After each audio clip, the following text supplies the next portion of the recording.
para minha esposa.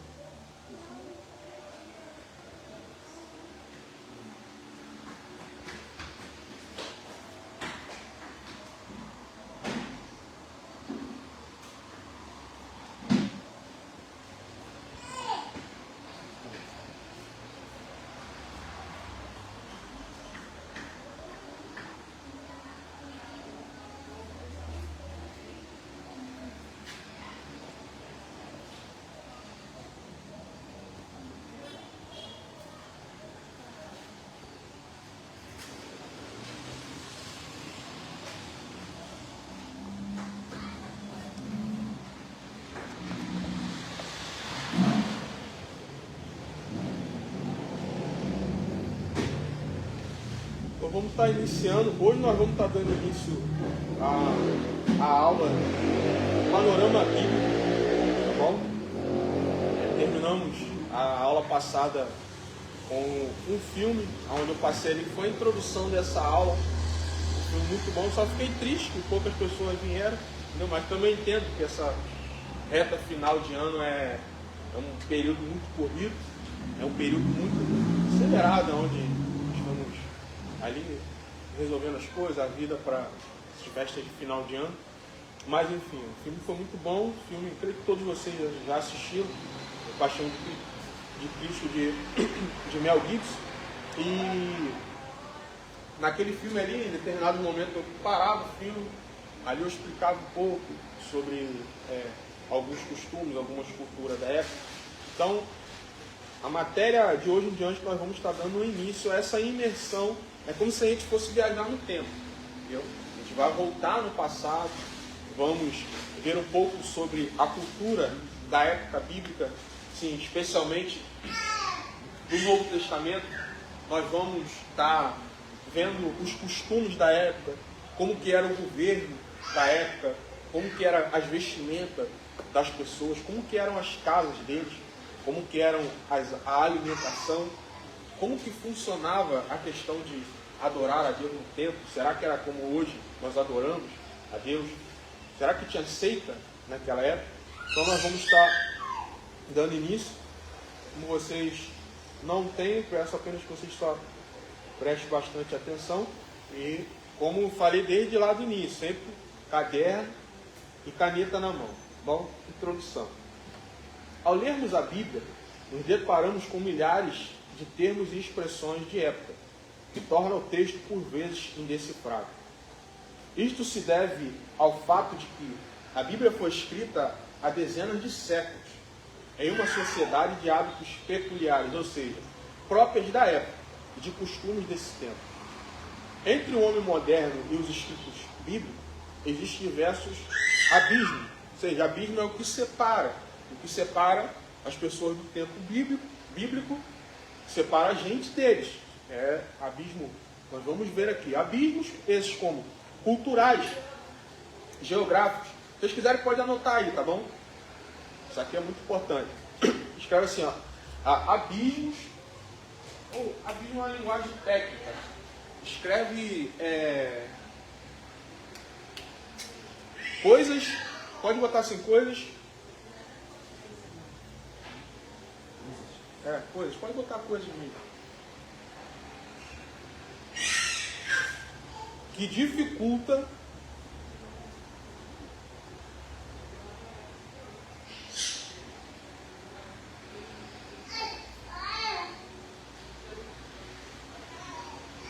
a interpretação bíblica. Eu vou citar aqui, vocês repetem.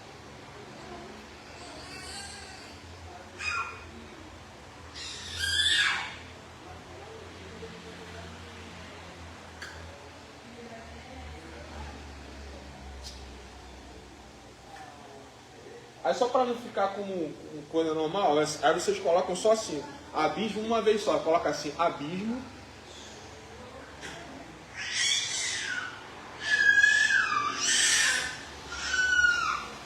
Aí escreve do lado, cultural. Isso, cultural, aí você vai colocando vírgula, como eu vou falar aqui. Geográfico. Cultural é a cultura. Coisas que dificultam a interpretação bíblica, cultural. Aí dificulta a interpretação bíblica. Aí você coloca abismos. Abismo, pode colocar. Abismos são divisões, entendeu? Paredes, coisas que nos impedem. Aí você escreve cultural, geográfico, social,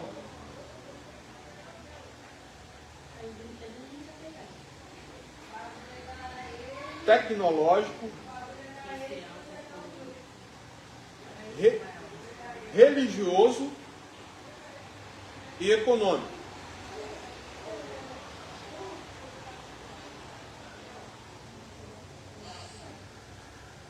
Todo mundo escreveu? Então vamos lá. Ignorar que o conhecimento dos textos dos tempos bíblicos, a este contexto chamamos de panorama. É uma necessidade, faz com que muitas pessoas obtenham a pior interpretação possível de sua leitura bíblica. Então, o panorama, o significado da palavra panorama, é uma visão ampla. Ou seja, porque quando lemos a Bíblia, a nossa visão está limitada só às folhas. Embora está escrito pontos aqui e ali sobre a cultura bíblica, tem pontos escritos aqui e ali falando sobre a sociedade do mundo bíblico. Embora tem pontos falando aqui e ali sobre a política, sobre a geografia dos tempos bíblicos, mas isso são escritos que não aparecem visivelmente. Está muito limitado, não fala com muitos detalhes. Então, por exemplo, quando Jesus ele está falando ali sobre o fim dos tempos, o início do fim, ele cita em determinado momento, em Mateus capítulo 25, sobre a grande tribulação, e ele fala ali, os que estiverem no telhado não desçam do telhado para buscar alguma coisa em casa. Aí, nós que estamos lendo com a mente de hoje, o que a gente vai entender? Pô, como assim? A gente começa a imaginar como alguém moderno, no momento atual. Poxa, como assim no telhado? O que o cara está fazendo no telhado? Provavelmente ele deve estar trabalhando, ou ele estava, sei lá, reparando uma antena, enfim, consertando um telhado, um caibro que provavelmente estava podre, está invernizando, enfim. Essa é a nossa mente de hoje. Mas só que se a gente for analisar a cultura e o costume da época, não era sobre isso que Jesus estava falando. Porque como eu já falei, nós vamos aprender de forma mais profunda isso daqui. As casas dos judeus, todas elas eram feitas diferentes das nossas casas. As casas dos judeus eram feitas das casas que nós chamamos hoje de casas germinadas. O que são casas germinadas? Casa germinada é uma casa colada na outra. Certo? Então, pelo fato das casas serem unidas umas à outra, coladas umas às outras, essas casas, elas formavam uma espécie de rua em cima dessas casas, a qual a Bíblia chama de rua de telhado. Ou seja, se vocês forem ver no livro de Josué, quando os espias eles entram dentro de Jericó, para espiar Jericó, uma determinada mulher guarda eles. Que mulher é essa? Raabe. E a Bíblia diz que essa mulher morava em cima do muro de Jericó. Como assim? A mulher mora em cima do muro? Que muro é esse? Dá para construir uma casa. Aí se a gente for pegar os dados históricos sobre os muros, as muralhas de Jericó, primeiramente, se for olhar com a ótica humana, era impossível aquele muro ter caído. Entendeu? Mesmo se alguém derrubasse com... Até porque não existia arma bélica naquele tempo para poder derrubar aquele muro. Então não tem explicação lógica para aquele muro ter caído. É milagre, foi algo divino, algo sobrenatural. Então assim, os muros de Jericó, eu não sei de forma exata aqui agora, mas a circunferência, a largura, o comprimento do muro era intenso, que tinha uma cidade em cima do muro. Entende? É como se fosse... A ponte não chega nem aos pés, mas era um muro gigante. Igual tem um muro aí, hoje em dia, o muro de Berlim, né? O pessoal fala, muralha da China, enfim. Não eram só grandes em altura, mas eram grandes também em largura. Então Jesus estava falando sobre as ruas de telhado. Igual, por exemplo, quando Jesus ele fala assim, ó, estarão dois no campo. Um será levado e outro será deixado. Mas como assim? Por quê? Porque estarão dois, por que não vai ser levado os dois? A gente começa a fazer esses questionamentos para o texto. Por quê? Quem estava ouvindo na época estava entendendo o que aquilo significava. Mas para a gente que ouve hoje e não conhece as entrelinhas de forma profunda, a cultura, não temos uma visão panorâmica do costume, a cultura da época do tempo de Jesus, nós vamos olhar e vamos falar, como assim? Porque um estava preparado e não estava. Mas, peraí, então se tiver 10 pessoas dentro de uma igreja, então só 5 vai subir e 5 vai ficar. Se tiver 20, 10 sobe e 10 fica. Não, isso aí não é uma regra. Entendeu? Se tiver 2, um vai e outro fica. Não, pode ir todo mundo. Estarão 2 pessoas no campo e os 2 também serão levados. Mas a questão aqui, Jesus está falando aqui, é que no campo, geralmente quem fazia esse trabalho do campo de moer o trigo, eram 2 mulheres. Eram mulheres, na verdade, que moíam o trigo. Era uma espécie de ferramenta, que era a moenda. Era uma espécie de roda, como se fosse a tampa do túmulo de Jesus. Deu aquela pedra grandona em roda. Não, mas só que ela ficava dentro de uma espécie de bandeja, certo? Essa pedra gigante ficava dentro de uma espécie de bandeja. Aí ela tinha 2 madeiras que atravessavam ela assim, e uma ficava de um lado, a outra ficava do outro, e as 2 iam empurrando assim. E o trigo, ele era colocado dentro dessa bandeja. E essa pedra ia amassando o trigo. Ou seja, quando amassava o trigo, ali saía a semente e as palhas ficavam por ali. Ou seja, era uma forma de se moer o trigo que era necessário de 2 pessoas. Então quando Jesus fala que estarão 2 no campo, um será levado e o outro será deixado, ele está falando sobre 2 pessoas que estarão trabalhando na moenda. Um vai ser deixado e o outro vai ser levado. Enfim, mesmo vivendo na mesma época, é bem provável que pessoas de diferentes regiões do mundo não se entendam, mesmo falando a mesma língua. Isso aqui hoje, como eu já falei aqui em várias aulas. A gente aqui do Rio, pessoas de São Paulo tem um linguajar diferente, modo de se vestir horrível, por sinal dele. Brincadeira. Mas enfim, de se vestir. Brincadeira não. Mas enfim, de se vestir, de falar, enfim. Se a gente for para a Bahia, vamos botar assim no quesito de adorar a Deus, a forma deles adorar, e é do Brasil. Uma forma diferente. Entendeu? Você vê que lá é o berço do corinho, lá na Bahia. Entendeu? Do ritmo, enfim. Então, se a gente for fugir um pouco, for mudar de continente, se a gente for para o continente africano, a gente for lá na Angola, a gente for em Moçambique, for nos países africanos, a gente vai ver que a forma deles adorar a Deus é diferente. Às vezes a gente daqui do Brasil, que estamos acostumados a adorar a Deus de uma forma, a gente olha o angolano, às vezes ele está assim, aí está dançando, está pulando, está... A gente fala, olha lá, tudo carro. Olha lá. Engraçado, dança pra caramba, na forma deles adorar. Não, mas é engraçado. Pior que é engraçado mesmo. Mas assim, nós que não estamos acostumados, nós olhamos aquilo e vemos até como um escândalo. Porque a nossa cultura é uma cultura diferente. Certo? A forma dos judeus orarem, lá no Muro das Lamentações, depois vocês pesquisarem no YouTube, vocês colocam lá, vocês vão ver que os judeus, quando eles estão orando no Muro das Lamentações, lá em Jerusalém, eles oram assim, irmão. Assim, com a cabeça para frente, para trás, com o braço para o lado, para o outro, assim, assim. Você olha e você pensa, pô, não é possível, para que isso tudo? Mas não, é uma forma que eles entendem de chamar a atenção de Deus. Entendeu? E também a cultura da época deles. Entendeu? É o costume da época deles. Creio que lá no início da igreja primitiva, não tinha esse quesito de pular no poder. Entendeu? Eu acredito que não tinha. Entendeu? Isso até porque lá em Pentecostes, por exemplo, Atos 2, não tinha esse ato de pular no poder. Eu creio que não tinha. Entendeu? Porque talvez se tivesse a Bíblia falaria que tinha. Mas enfim, isso daí foi se popularizando, foi crescendo conforme o costume e a forma das pessoas reagirem quando sentem a presença de Deus. Se a gente for numa igreja hoje em dia, uma igreja de worship, que é o chip, essa igreja da parede preta, um dia, muitas igrejas da parede preta, mas enfim, igrejas modernas, vamos dizer assim, neopentecostais, entendeu? Atuais. você vai ver que a forma deles adorar Deus, eles não falam língua estranha.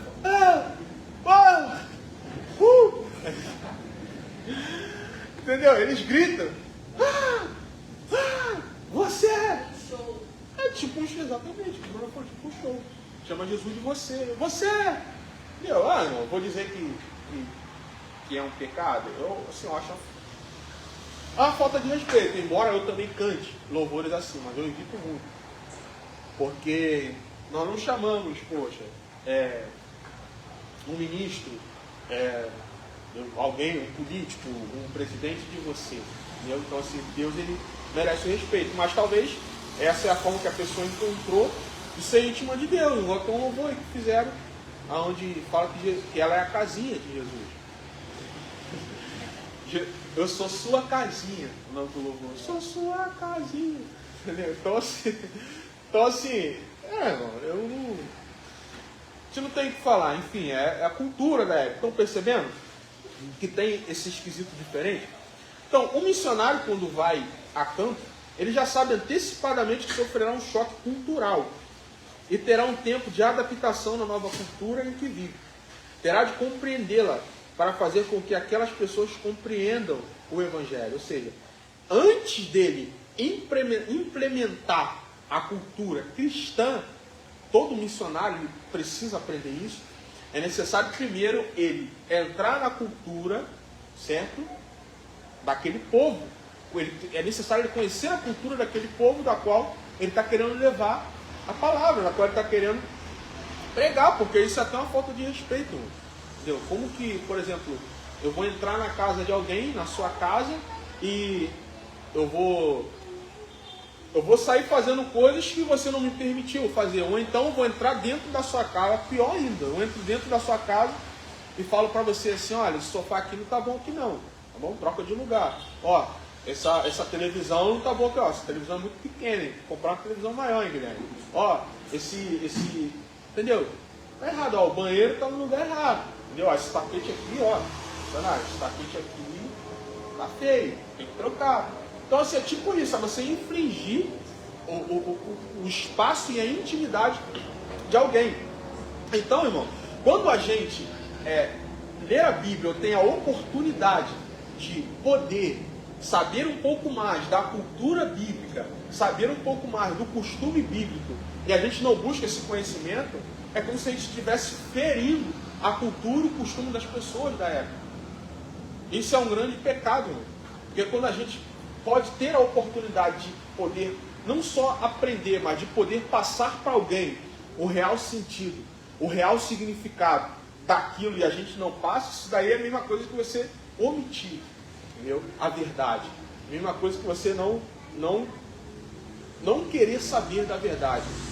Um sábio, uma certa vez, ele disse assim, olha, vocês falam, se eu puder só me dar um pouquinho d'água.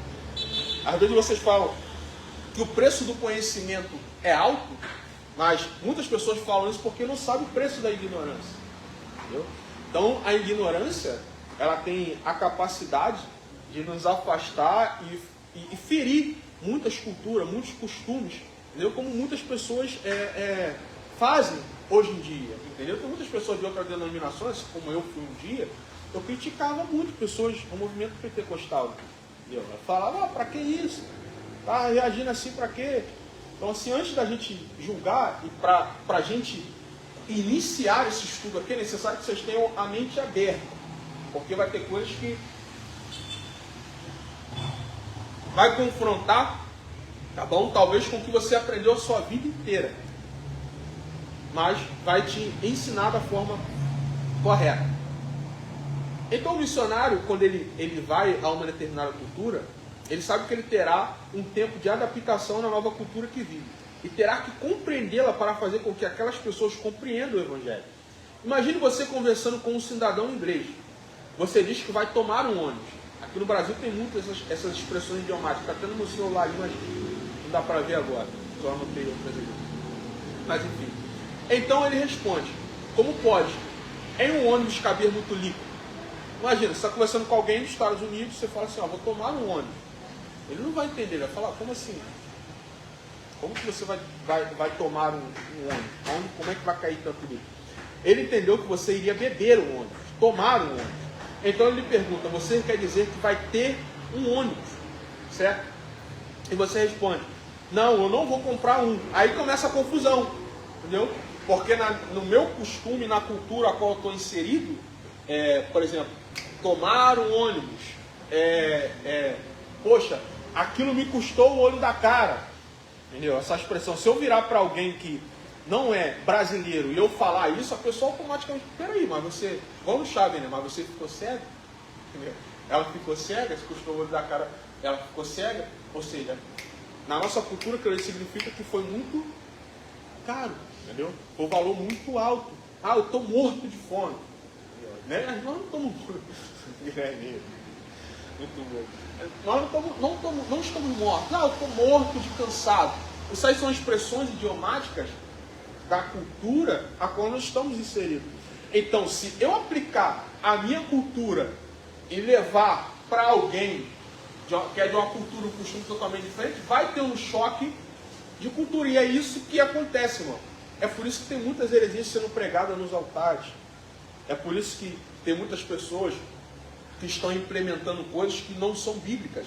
É por isso que tem pessoas que estão falando coisas que não está escrito na Bíblia. E eis a importância de a gente poder estar estudando essa matéria. Porque essa matéria, ela vai apenas revelar para vocês o que já está revelado. Certo? O que já está revelado na Bíblia. Porém, que a gente não sabe. Igual, por exemplo, hoje eu estava na barbearia, eu estava conversando com um rapaz lá, o barbeiro, e ele estava falando, né, ele falou, poxa, rapaz, por isso que eu não congrego mais, não quero saber de igreja e tal, porque eu acho que os líderes, pastores, têm errado muito, falhado muito, têm usado o dízimo de forma errada, e realmente, irmão, de fato, muitos têm usado. Eu vi um vídeo hoje no Instagram, eu repostei lá no Instagram, e o rapaz ele fala assim, o camarada dizimou 10 anos numa igreja. Aí depois de 10 anos ele está desempregado. Aí ele precisa de um gás, ele precisa de uma cesta básica, ele precisa de um suporte, um dinheiro para pagar aluguel, pagar a luz. Aí ele vai até o pastor da igreja, as igrejas modernas de hoje em dia. Não estou dizendo que não tem, pastor não tem a igreja que ajuda os membros. Aí o pastor vira para esse homem e fala assim, olha, não posso fazer nada por você. A igreja não pode fazer nada. E o investimento, entre aspas, que aquele homem fez naquela igreja durante esses 10 anos? Sei lá, bota aí se o cara deu um dízimo de 100 reais todo mês. Durante 10 anos, quanto isso vai dar? Enfim. Então, assim, quase 10 mil reais. Então, assim, se a gente for analisar isso, para que serve o dízimo hoje em dia? Será que é só manutenção do templo? Será que é só para... Está entendendo? Essa matéria, ela vai ser uma matéria que ela... O que eu estou falando para vocês, ela vai causar uma mudança na mente de vocês, que vocês vão parar e vão olhar e falar, poxa, não é isso. Porque nós acabamos sendo muito levados à corrida do rato, certo? Nós somos movidos àquilo que já está acontecendo há muito tempo. A gente acaba seguindo o ritmo, o curso normal das coisas. Entendeu? Mas será que de fato as coisas sempre foram assim? Será que de fato é assim? Quer falar, Bruno? Quer falar? Será que as coisas sempre foram assim? Então, assim, na igreja primitiva, será que era assim? Porque se a gente for ler Atos capítulo 2, capítulo 3, capítulo 1, capítulo 4, depois se vocês quiserem ler em casa, vocês vão ver que o sentimento da igreja era um. Ou seja, sabe o que acontecia na igreja primitiva, na época? Por exemplo, se eu tenho uma fazenda, Bruno não tem. Aí Bruno está com dificuldade, não tem onde morar. Eu vendia a minha fazenda, certo? Pegava parte do meu dinheiro e chegava e falava assim, Bruno, já que você foi despejado, aconteceu alguma coisa, vai lá, pega esse dinheiro aqui, tá bom? E vai lá e compra uma casa para você e sua família morar. Ah, mas, pô, eu estou comendo filé mignon em casa e o Guilherme tá nem ovo está comendo, estou comendo puro. Eu chego lá e falo, não é possível, ele é igreja, é meu irmão em Cristo. Eu falo, ó, Guilherme, vamos, vai lá. Entendeu? A igreja primitiva, ela era assim. E o propósito da igreja, de fato, é esse, entendeu? É de ajudar, como a Bíblia fala, os domésticos da fé. Então, assim, essa matéria aqui vai causar uma imersão profunda. Então, a confusão acontece porque o brasileiro diz que vai tomar um ônibus. Já o americano diz, you will have a bus. Ou seja, eu vou ter um ônibus. certo? Eu vou ter um ônibus, essa é a expressão correta. Aqui está o porquê desta disciplina. Ela lhe dará conhecimento sobre os contextos sociais, econômicos, culturais, tecnológicos e religiosos. Então, nessa matéria, o que nós vamos aprender? Nós vamos aprender sobre todo o contexto que engloba aquilo que está escrito na Bíblia, certo? Nós não vamos estudar em si as letras, como nós estudamos na matéria passada sobre a hermenêutica. Agora nós vamos fazer uma imersão do costume da época, da cultura da época, da sociedade da época, da linguagem da época. Enfim. Então, só para me anotar aqui, qual é o nome dessa matéria? Panorama bíblico.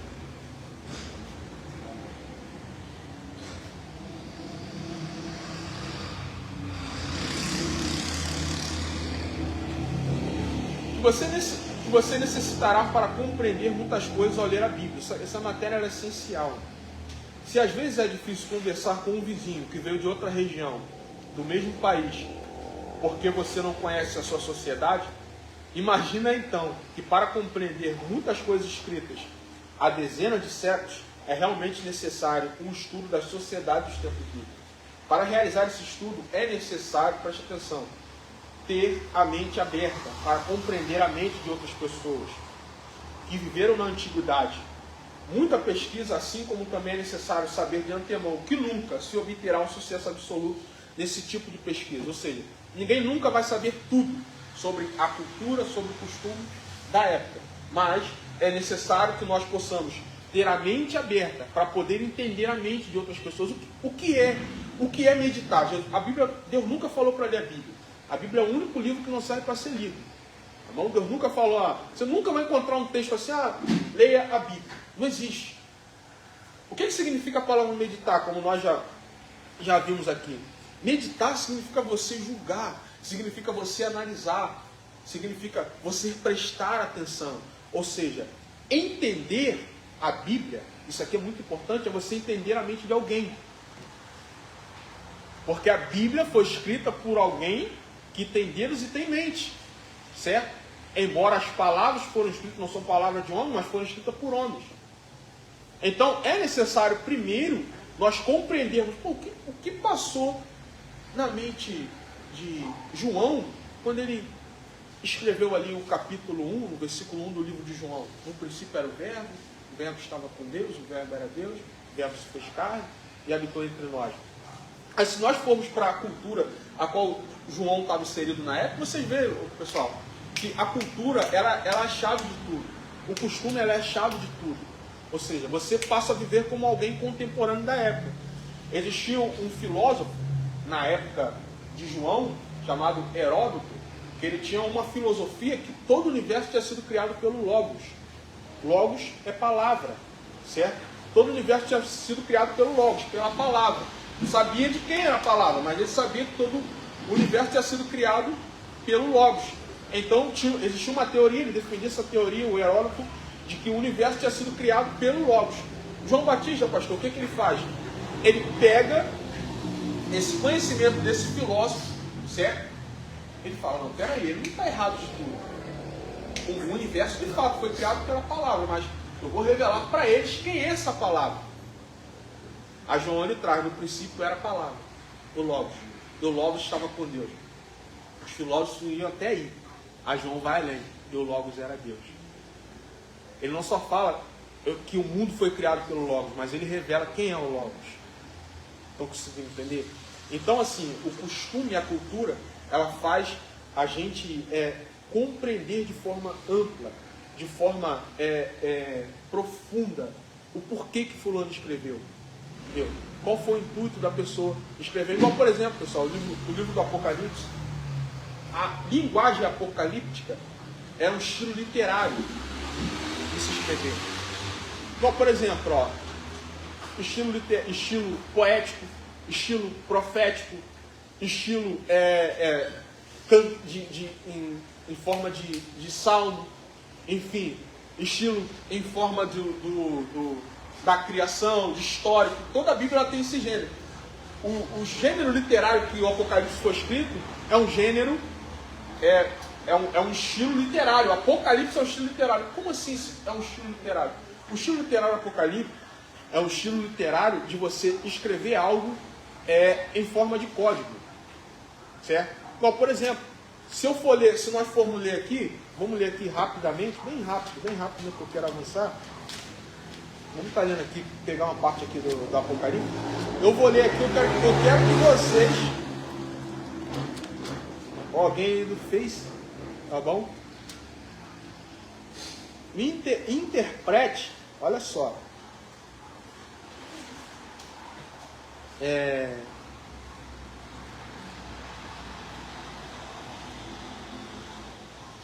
Deixa eu ver aqui.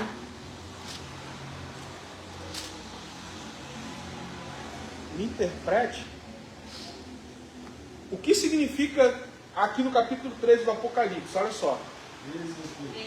13, Apocalipse 13.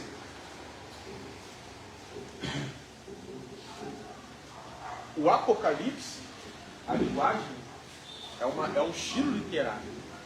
Certo?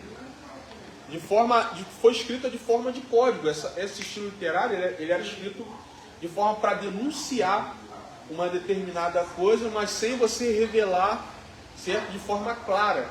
Aí olha só o que está escrito aqui. Ó. Vi emergir do mar. Primeira pergunta. Ele viu emergir. Será que esse mar aqui é o mar de verdade?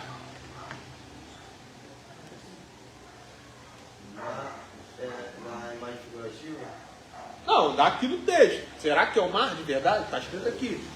Mas é muito dentro da revelação, muito escatológico, um monte de coisa aqui. Então. Aí eu entendo que representa povos. Mais reino e reino. Exatamente, o mar representa povo. Mas se você, olha só, e por que João não escreveu aqui, ó? E vi emergir do meio dos povos? Não ficaria mais fácil? Por que ele fala, vi emergir do mar? Porque, você está conseguindo entender? Quando a gente achar como é que vira na mente, quando você entende, não, peraí, é a mesma coisa, pessoal, vamos botar aqui em matemática. Eu não sou muito fã de matemática não, mas eu lembro. Por exemplo, eu quero saber qual é que número que o x é, certo? Eu vou fazer aqui, matemática é lógica, tá bom? Matemática, em certo ponto, é fácil porque não muda, entendeu? Matemática sempre 2 mais 2 vai ser 4, aonde, em qualquer lugar. Mas eu quero saber o valor de x. O x é uma incógnita, é um segredo. Eu não sei que número significa x. Mas para eu saber que número significa x, eu preciso decifrar o código que está aqui. Aí eu boto aqui 2 expressões. 10 mais 10 igual a x. X é igual a qual número? Ó, tá fácil. 10 mais 10 é igual a x. 20. X é 20. Certo? Então assim, o Apocalipse, ele é um estilo literário que foi escrito assim, em forma de código. Então ele nunca vai falar, por exemplo, vi uma besta subir no meio do mar. O que é a besta? Ele não vai falar o que é. A besta não é, embora no mundo animal, a besta é um quadrúpede, entendeu? Um animal de 4 patas, enfim, uma besta feira, entendeu? Do deserto, enfim. É um animal. Mas será que era de um animal que ele estava falando? Não, entendeu? Então o Apocalipse, todo ele é cheio de segredo, é por isso que é difícil entender. Aí vocês vão entender. Por que é difícil de compreender o Apocalipse? Porque a gente lê tudo ao pé da letra, do jeito que é. E nem tudo que está escrito aqui é do jeito que é. Está entendendo? Aí vamos continuar lendo aqui, que eu vou destravar mais coisas aqui na mente de vocês. Vi emergir do mar, certo? Ele viu subir do mar. O mar representa povos. Ele viu subir no meio do povo uma besta que tinha 10 chifres e 7 cabeças. Olha só. Ele viu subir do mar uma besta. Pô, um animal saindo do meio da água? Como assim? Aí começa a dar um nó na cabeça. Peraí, João tá maluco. Como é que um animal saindo do meio? Ou seja, não é isso. Porque se a gente leva ao pé da letra, a gente vai chegar nessa falsa interpretação. Estão conseguindo entender? Então, por isso que é necessário a gente conhecer a cultura, o costume da época. É por isso que vocês estão aqui. Porque é por isso que nós estamos aqui nessa aula. Porque essa aula e essa matéria, ela vai fazer vocês entenderem como alguém da época. É dificultoso para a gente, mas para quem viveu na época, não encontrava dificuldades. E por que João ele escreveu dessa forma codificada? Porque Roma estava perseguindo a igreja. Então João ele tinha que de alguma forma alertar a igreja de Cristo, naquele determinado momento, sobre os perigos futuros, vindouros que haviam de vir. Entendeu? Tanto daquele tempo como do tempo vindouro. Mas só que ele não poderia falar de forma que todo mundo entendesse. Porque se o imperador ele pegasse e lesse daquela forma, ele ia entender que João estava indo contra o sistema, estava indo contra ele. Então ele teria que falar como? Ele teria que atacar o governo, alertando, atacar, estou dizendo no bom sentido, tá? Profetizando. No bom atacar não é de se rebelar, mas profetizando contra, denunciando o governo, mas de forma que o governo não entendesse o que ele estava profetizando. É igual, por exemplo, o Brasil na época da ditadura. Entendeu? Tudo era censurado na época da ditadura. Então tinha músicas que era censurado, o governo censurava. Tinha programas que o governo censurava. Censurar é proibir, entendeu? É não deixar passar. Então qual era a forma das pessoas passarem uma mensagem para alguém de maneira que o governo não entendesse? Era atacando o governo sem que o governo entendesse. Agora tem uma música aí do Brasil da época da ditadura, que era assim, ó: Pai, afasta de mim esse cálice, afasta de mim esse cálice. Ou seja, não é o cálice, certo? É o cálice de calar a boca mesmo, entendeu? Da época da ditadura. Então, enfim. Então, olha aqui, ó. Uma besta que tinha 10 chifres. Ou seja, essa besta aqui, ela representa o próprio anticristo. Isso aqui vai ser um outro assunto para outra hora, senão a gente vai tomar aqui todo o tempo. Tá bom? Que o Apocalipse tem que estar com É tipo uma parábola, né? Quando Cristo falar em parábola. É tipo quase isso. Parábola também é um gênero literário. Certo?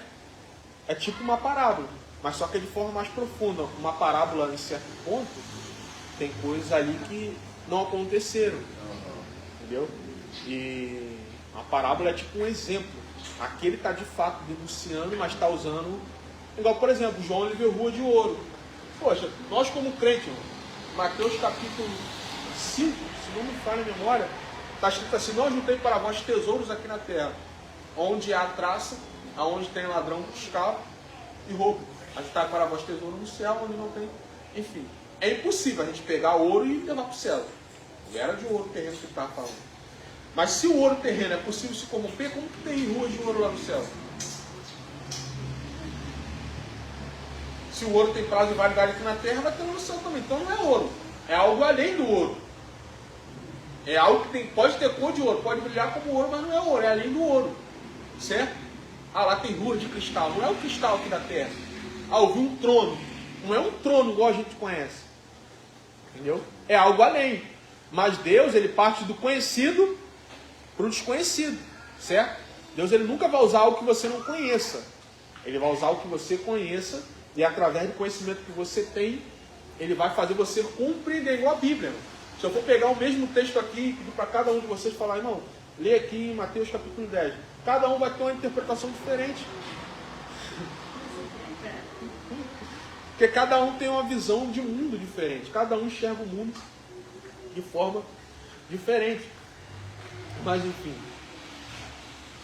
Então, esta disciplina, de certo modo, introduzirá no meio a tal sociedade. Após cumprir essa disciplina, você poderá ler a Bíblia quase como uma pessoa da época.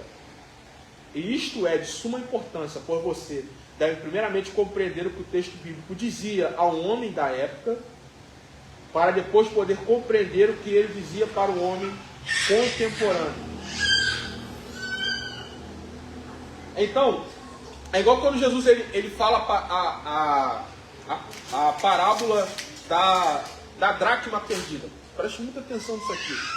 Ele vai falar a parábola da dracma perdida. Certo? Ele vai dizer que uma mulher tinha uma dracma.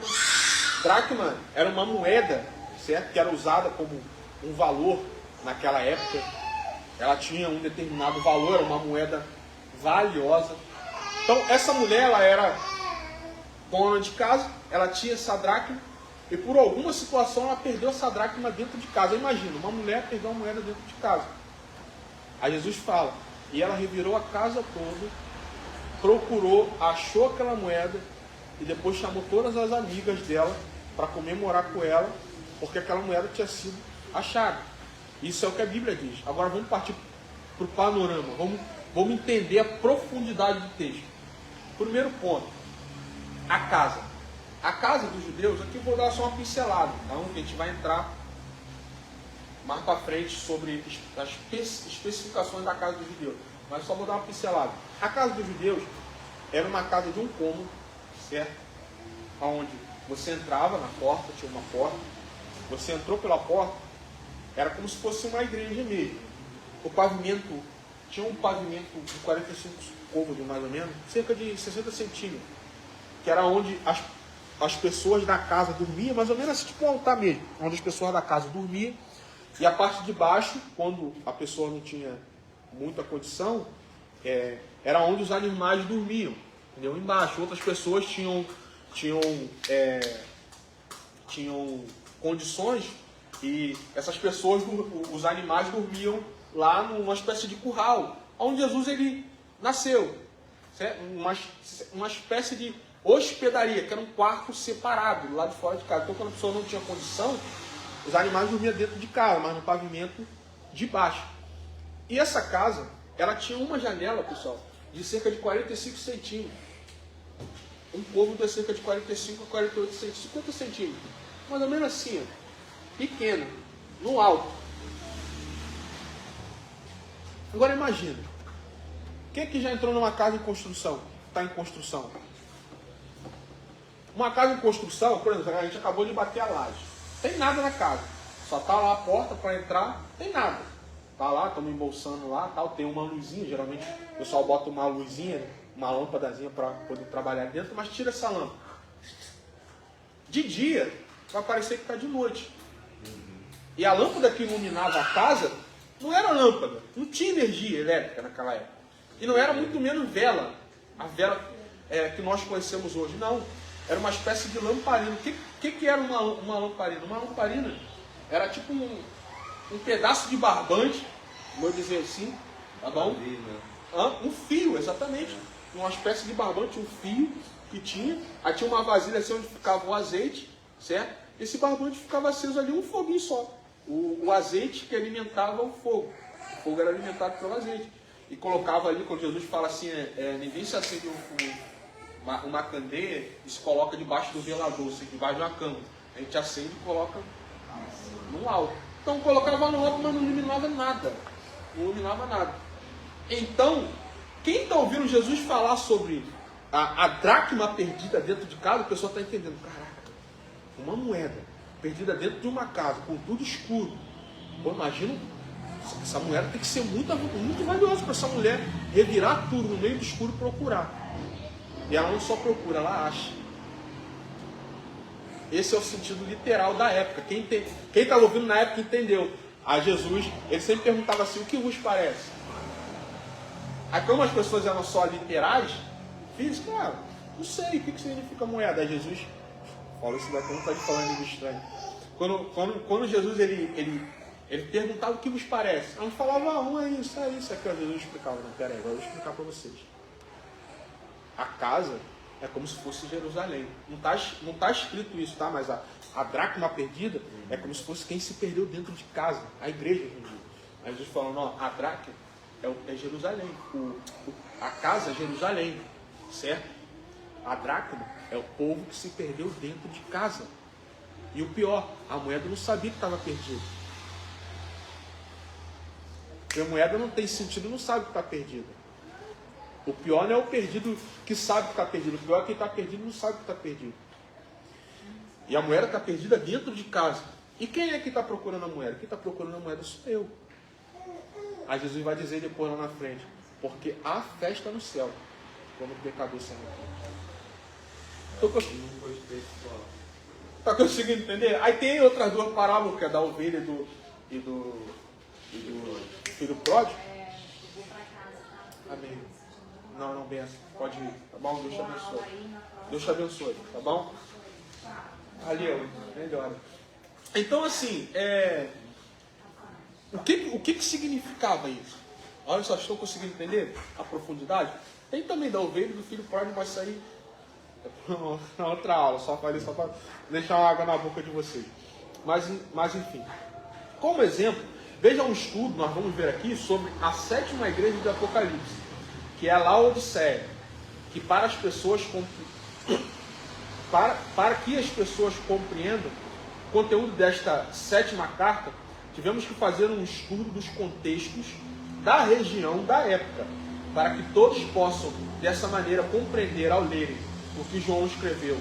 Confira a importância disso. Aí abre aí, por favor, Apocalipse, capítulo 14, só passa uma 3, quer dizer 3, capítulo 3. Eu falei isso aqui no ano passado. Eu vou preparar uma aula sobre Apocalipse para a gente estudar, porque é muito importante, é necessário. Só me lembrem. Capítulo 3, versículo 14 ao 22. Lê aí para a gente aí, Patrícia.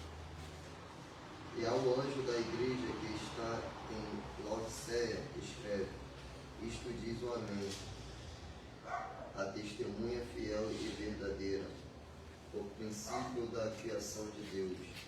Eu sei as tuas obras, que nem és frio nem quente. Tomara que fora frio ou quente, assim porque és morno e não és frio nem quente, vomitar-te-ei da minha boca. Como dizes, rico sou e estou enriquecido, e de nada tenho falta, e não sabes que és um desgraçado, e miserável, e pobre, e cego nu? Aconselho-te, porque tu roubado do fogo, para que te enriqueças em veste branca, para que te vista e não apareça a vergonha da tua nudez, e que unja os olhos com colírios, para que veja. Eu repreendo e castigo a todos quanto amo. Se pois zeloso e arrependa-se, eis que estou à porta e bato. Se alguém ouvir a minha voz e abrir a porta, entrarei em sua casa e com ele cearei e ele comigo. Até o 21? Até o 22, pode ler. Ao que vencer, lhe concederei que assente comigo no meu trono, assim como eu venci e me assentei com meu Pai no seu trono. Quem tem ouvido, ouça o que o Espírito diz às igrejas. Então, isso é o que a Bíblia mostra, nos mostra, certo? A passagem, o texto ali, falando sobre... Essa é uma das igrejas, é a última carta enviada para a última igreja, que é a igreja que estava situada na cidade de Laodiceia. Bom, então aqui, como todos nós conhecemos, irmão, Jesus ele denuncia, porque é uma igreja que não é morna, e é uma igreja que não é quente nem é fria. Olha só, crente é um extremo, frio é outro extremo. Agora, morno não é nem quente e nem frio. O problema não é ser uma coisa ou ser outro. O problema é você não ser nada. Como diz o ditado aí, o muro é do diabo, o muro não é de Deus. Enfim, quem está na dúvida é do inimigo. Mas enfim, agora nós vamos... Isso é o que nós temos na Bíblia. A gente lê ali como um leitor. Está lendo ali normal, não tem a profundidade, como até uma professora de hebraico, ela fala muito, a quarta dimensão da Bíblia, né? Porque a nossa visão ela só tem a capacidade de enxergar 3 dimensões, altura, largura e profundidade. E a quarta dimensão é algo que a mente humana não consegue identificar assim, aos olhos nus, porque a mente ela só vê aquilo que ela quer ver. Entendeu? Então vamos aqui se aprofundar para o contexto. Primeira coisa, a cidade. Laodiceia era uma cidade rica, olha só. Uma das denúncias que Jesus ele faz através de João para a igreja, que é para essa igreja de Laodiceia, que ela era pobre, desgraçado, miserável e nu. A cidade de Laodiceia era uma cidade rica da Ásia Menor, a atual Turquia, fundada por Antíoco II, em aproximadamente 250 a.C. Era situada ao lado sul de uma das grandes estradas comerciais da Ásia Menor. Localizava-se nela o encontro de 3 grandes estradas comerciais, por isto tinha uma prosperidade garantida. Então, ela era cercada por 3 grandes estradas comerciais, aonde chegavam muitas mercadorias, aonde passava por muitas mercadorias, então por isso que ela era uma cidade rica. Igual, por exemplo, Jerusalém, Israel, hoje em dia, o estado de Israel, né, o país do estado lá de Israel, é situado em uma região estratégica, pessoal, entendeu? É uma região que é uma região que, geograficamente falando, é uma região que é um lugar bom para se viver. É um lugar bom, que o clima é um clima bom, embora assim, demora às vezes ano para poder chover lá em Israel, certo? Mas enfim, é um lugar que é uma terra fértil. É um lugar onde, geograficamente falando, está em uma geografia estratégica. Se você for pegar o globo da Terra, o globo, você vai ver que Israel está no centro do mundo, de fato. Então, assim, a briga que Israel tem com os árabes lá na Palestina não é uma briga espiritual, não é nada disso, é briga por terra. Porque os árabes, que são descendentes de Ismael, o primeiro filho que Abraão teve com Agar, a serva egípcia, certo? Ele diz que a promessa da terra prometida é dele. E de fato não está errado, porque ele também era filho de Abraão. Aí os judeus, que são descendentes de Isaac, que foi o filho da promessa de Abraão, mas embora Abraão tropeçou, mas Isaac também era ele que era o filho da promessa, eles dizem que a terra é deles. Então por isso sempre tem esse confronto, com brigas por terra. Porque além de ser uma terra da promessa, é uma terra que está em uma geografia estratégica. Então, na Ásia Menor, por isso essa cidade tinha sua prosperidade garantida. Era também um importante centro bancário. Foi aí que Cícero, viajando para assumir o governo da província da Cilícia, em 51 a.C., sacou suas ordens de pagamento. Tais bancos financiaram a reconstrução da cidade depois de um terremoto que a destruiu em 60 depois de Cristo. Nesta época, Laodiceia, tão rica que era, recusou por orgulho uma verba especial, votada e liberada pelo Senado romano, para a construção. Não precisava realmente de coisa alguma. Muitas atividades, olha só, vai pegando, ela não precisava de nada, numa cidade que era rica. Ela foi destruída em 60 depois de Cristo, e mesmo assim Roma, que era o império que dominava naquela época, como se fosse os Estados Unidos naquela época, o lugar, a nação que fornecia recursos para outras nações, ofereceu recursos para ela para poder reconstruir a cidade, mesmo assim ela não quis, porque eles tinham muita prepotência. Até no mundo antigo o pessoal falava muito da arrogância dos laodicenses, que eles eram pessoas muito prepotentes, eles eram bastante ricos e entre eles mesmos faziam o capital deles girar ali entre eles. Muitas atividades e produtos faziam-se em Laodiceia. Famosa, dentre elas se destaca o lã. Eu quero aqui fazer uma pausa para vocês entenderem. Olha só, agora a gente vai para a Bíblia, certo? Olha só a denúncia que Cristo faz para ela. Porque és morto. Não é frio nem quente. Quem dera se fosse frio ou quente, mas você é morto. Aí no versículo 17, olha só. A cidade, não só a cidade, a igreja que estava situada dentro da cidade também estava assim. Aí eles diziam assim, ó, rico sou, estou enriquecido, e de nada tenho falta, não preciso de nada. Então assim, para eles tinham dinheiro, tinham recursos, materiais, não precisavam de nada, fisicamente falando. Aí olha o que Jesus fala para ela: você é um desgraçado, é um miserável, é um pobre, cego e nu. Peraí. Aí olha o nó que vai dar na nossa mente. Se a gente for, isso aqui porque a gente já deu uma pincelada sobre o contexto da cidade, que era uma cidade rica. Agora vamos ler como alguém que não sabe que a cidade de Laodiceia é uma cidade rica, uma cidade que nós vamos já ver aqui embaixo, mas vamos tratar sobre a riqueza aqui. Como que vai fazer sentido? Parece até que a Bíblia está indo contra a própria Bíblia. Porque o mesmo versículo que diz que a cidade é rica, no mesmo versículo está dizendo que Deus está denunciando, está falando, vocês são desgraçados, miseráveis, pobres e nu.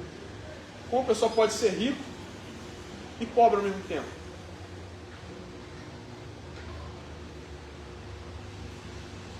Não tem sentido.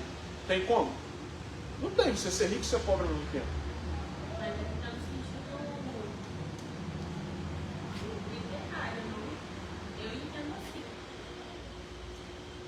Tipo, Não, hoje... pobre de alma. Eu entendo assim. Não, sim, então, mas só que a riqueza dela, de fato, era uma riqueza mesmo. Não tá, é o que está escrito aqui, a riqueza não era uma riqueza de simbologia, era uma riqueza, eles eram ricos de verdade. Mas ao mesmo tempo eles eram pobres. Ele não está brincando de falar que eles eram pobres, está falando a verdade, vocês são pobres. Aí isso aqui eu tiro uma lição muito importante para a vida financeira. Riqueza não tem nada a ver com dinheiro. Tem muita gente que é rica e não é pobre. Tem gente que é pobre e é rico. E riqueza não tem a ver com dinheiro. Mas enfim, mas eu entendi seu ponto, Água. Entendeu? Mas o que eu quero provocar aqui em vocês é que vocês tentam entender isso aqui é paradoxal, parece até contraditório. Porque está dizendo aqui, ó, você é rico, eu estou enriquecido, de nada tenho falta.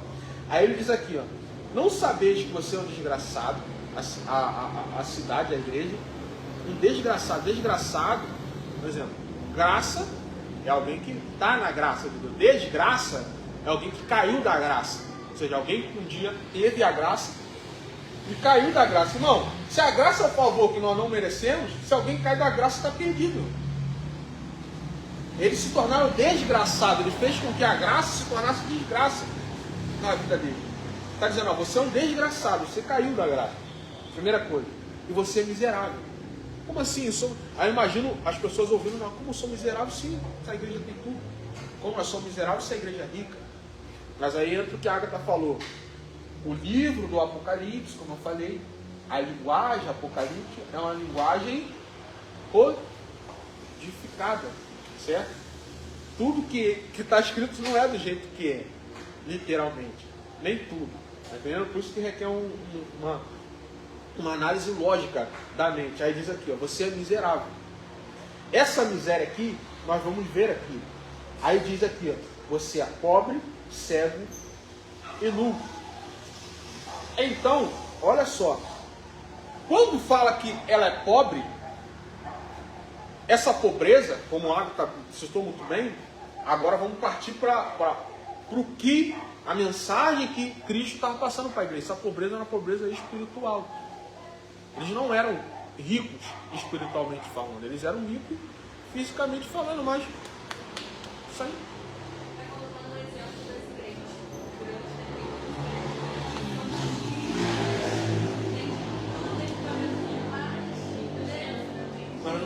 mais questão de espiritualidade, né? Você vê uma igreja morta, né? Não tem mais aquela adoração verdadeira.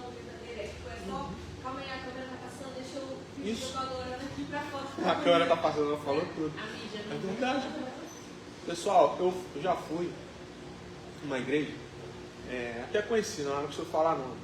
Que essa igreja, pastor, quando a gente chegava lá, meu irmão, você entrava quebrado, se sentia no céu. As palavras lá eram, você vai conquistar, você vai chegar, você consegue, você é capaz, você vai, você é isso. Pô, você estava ali, você pulava, você não conseguia se conter. Rodava, chorava, terminava o culto, você saía dali. Vazio. Sabe o que é vazio? Vazio sem nada, não tinha algo para preencher o seu interior, tá entendendo? Essa é a diferença da palavra de Deus para a palavra do homem. Porque a palavra do homem é a palavra que pode até, por exemplo, o coach, ele pode te motivar aqui na hora.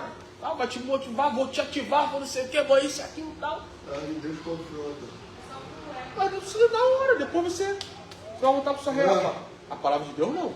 A palavra de Deus, ela vai confrontar e vai ficar ali no seu coração. Muitas das vezes o pessoal vai ficar engadando. Não, peraí. Aí você ficar marcando. É uma coisa que não sai, porque essa palavra ela tem poder. Ela não é só letra, ela é alguém. Ela tem a capacidade de entrar na divisão da alma e do espírito do homem. Não é uma palavra, ela é alguém. Por isso que causa toda essa mudança. Então, assim, aqui, aí diz aqui, ó, que eles eram desgraçado, pobre, cego e nu. Como assim eles eram cego e nu? Primeiro ponto, nu. A cidade de Laodiceia, no contexto deles, eles eram produtores textil, de um tecido que era a moda do momento, a sensação do momento, que era uma lã preta, uma lã raríssima. Vocês já viram ovelha preta, ovelha negra? Eu, pessoalmente, nunca vi. Que é uma... já tá vendo aqui? Amém, somos três, né? Tem eu, você, o Bruno. Verdade. Então, assim, ovelha negra com lã preta. Então, assim, essa lã, que como a Bíblia até fala, né? Sobre lã, fala sobre púrpura. Enfim, essa lã era uma lã raríssima. Era um tecido que, meu irmão, você não encontrava em qualquer esquina. Não encontrava, só tinha lá em Laodiceia. De toda aquela região só tinha em Laodiceia. Aí Jesus vira para ela e denuncia ela. Ele fala, ó, você pode ter a maior produção de roupa mais sofisticada, mais rara que tem. Mas você é nu. Porque a nudez dela era a nudez espiritual. Aí ele vira e diz mais, olha, você é cego. Como cego?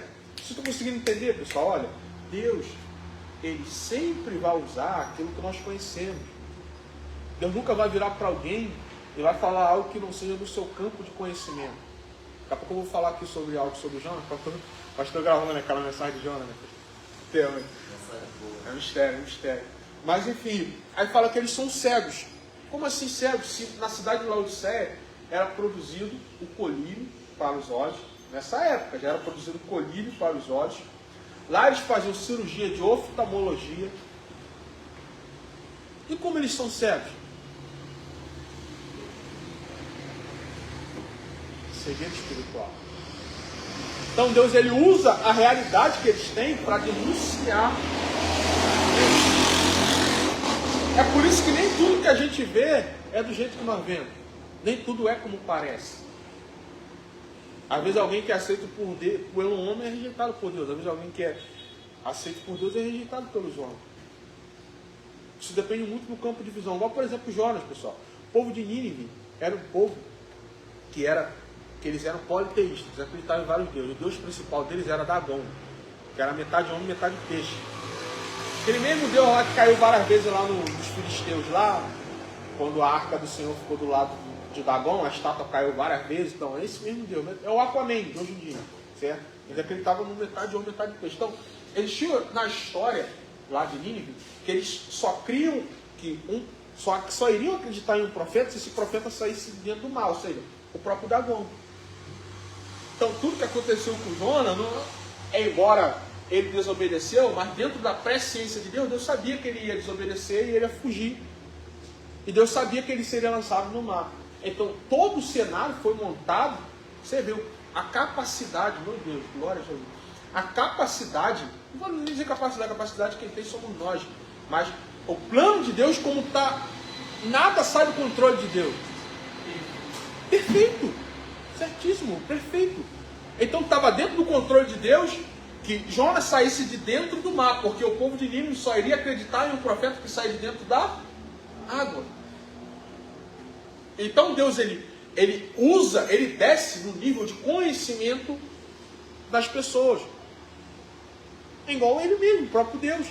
Uma certa vez, eu falo isso aqui várias vezes, vou falar, estava dois amigos assim, um tinha um aquário, esses aquários aí grande, né, de lago, né? Aí ele estava assim, dava comida para os peixes aí. Ele virou para o amigo e falou assim, poxa, eu não entendo, cara, sempre que eu vou alimentar eles, eles fogem de mim.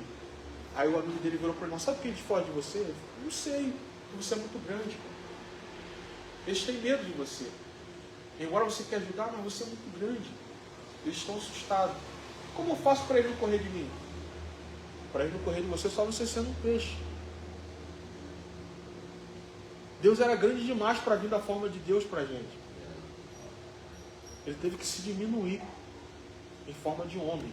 Essa palavra forma no grego significa morfê, que é de fato tomar forma. Deus não brincou vou estar aqui no céu, vou ter uma maquete e vou ficar controlando. Não, ele tomou forma de homem. Está escrito, né? Está escrito, ele tomou forma de homem. Então, assim, vocês viram a denúncia que ele fez, mas vamos aqui continuar. Interpretação. O anjo da igreja que está em Laodiceia escreve: isto diz o Amém, a fiel e verdadeira, a testemunha fiel e verdadeira, o princípio da criação. Fiel. Nesta carta, Jesus se autodenomina deste modo. Isto serve para constatar com a infidelidade dessa igreja. Porque ele, isso aqui é muito profundo, que ele se apresenta como fiel para uma igreja que é infiel. Ou seja, é ele dizendo para eles: olha, essa aula vai estar aqui anexada, depois vocês podem estar repetindo novamente. Mas enfim, ele se apresenta como fiel, mostrando assim: olha, mesmo na infidelidade de vocês eu não mudo. Vocês quebraram o pacto que vocês fizeram comigo, mas mesmo assim eu continuo sendo a fiel e verdadeira testemunha. E Laodiceia, pessoal, tem até uma aula, me ligaram, uma aula falando sobre as 7 igrejas da Ásia. Essa Laodiceia aqui, a igreja é igual a história é subdividida em fases, certo? A história de todo o universo, entendeu? História antiga, história moderna, história clássica, história contemporânea, enfim, a história é subdividida assim, igual a geografia também da Terra, geografia antiga, geografia geral. Aí tem ali o movimento da separação dos continentes, ia acontecer a Pangeia, que os continentes eram unidos, enfim. Assim também a igreja de Cristo, no livro do Apocalipse, em determinado momento, ele é interpretado, que essas 7 igrejas, como 7 fases da igreja de Cristo em todo o mundo, certo? E a última fase da igreja de Cristo é a fase de Laodiceia, que eu tenho 90% de certeza que é o período que nós estamos vivendo, como Bruna mesmo citou. Uma certa vez estava 2 pastores conversando, e eles olhando um grande templo, aí um botou a mão no bolso e falou assim: rapaz, realmente a igreja hoje em dia é muito rica, nós não precisamos de nada, precisamos da ajuda do governo, não precisamos de nada. Aí outro pastor virou para ele e falou assim: realmente, nós temos tudo, mas o levanteiro nós não temos mais. Pega a tua cama e vai, nós não temos mais. Seja curado, nós não temos mais. Porque a fase que nós estamos vivendo atualmente é a fase final, certo? Então, a igreja atualmente, não, é muito escândalo. Você tem que pegar o Facebook, o WhatsApp, o Instagram, você é um escândalo atrás do outro. Um escândalo foi isso. Esse pastor da mulher, agora oportunidade de mim, não sei o que, a mulher ficou famosa, enfim. Então, assim, e é coisas que, assim, está sendo um escândalo atrás do outro, né? É pastor que caiu com não sei quem, é pastora que caiu com não sei quem, é pastora que foi para o meio pornográfico, é pastora que foi não sei quem que foi. Gente, é uma informação atrás da outra. Então, isso aí é o final dos tempos. Mas qual é a palavra para Jesus, para a igreja atual? Mesmo que a igreja ela se torne fiel, eu continuo sendo fiel. Eu não mudo. Porque dentre uma grande multidão de pessoas corrompidas, existe um remanescente. Aí ele diz assim: ó, eu conheço as tuas obras, que nem és frio nem quente. Quem me dera for quente. Porque és morno e não és frio nem quente. Vomitar-te-ei da minha boca. Morna é a condição da igreja que vive em harmonia. Agora presta atenção, aqui é muito profundo. Com o mundo. Assemelha-se em comportamento com as pessoas ímpias ao seu redor. Professa o cristianismo, mas na verdade é miserável na fé.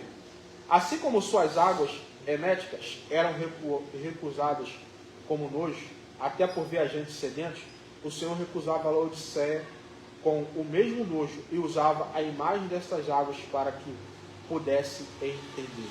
Então aqui tudo está dentro do contexto. Olha só, em Laodiceia ele está falando sobre água, de forma simbólica.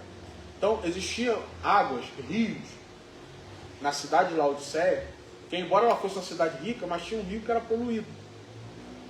Então esse rio poluído, ele era um rio que era rejeitado pelas pessoas que vinham de fora.